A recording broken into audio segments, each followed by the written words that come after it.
JNTU engineering కాలేజీల్లో detention వ్యవస్థను రద్దు చేయాలని కోరారు పీసీసీ చీఫ్ ఉత్తమ్ కుమార్ రెడ్డి. గాంధీ భవన్లో తనను కలిసిన వందలాది మంది ఇంజనీరింగ్ డిటైన్ స్టూడెంట్స్ కు ఆయన భరోసా ఇచ్చారు. యూనివర్సిటీ వైస్ ఛాన్సలర్తో పాటు ప్రభుత్వం దృష్టికి సమస్యను తీసుకెళ్తామని చెప్పారు. విద్యార్థుల భవిష్యత్తును నాశనం చేయొద్దని అధికారుల్ని కోరారు.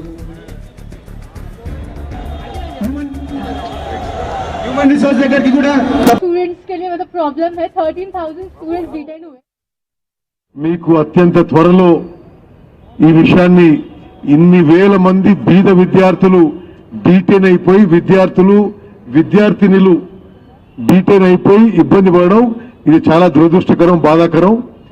యూనివర్సిటీ తప్పిదం వల్ల 10,000 మంది విద్యార్థుల జీవితాలు మరి వారి చదువులు ప్రశ్నార్థకం కావడం ఇది సరియైన విషయం కాదు. తప్పనిసరిగా మీ అందరి తరఫున మీ పోరాటంలో మేము భాగస్వామ్యం అవుతాం. आपके लड़ाई में हम साथ रहेंगे.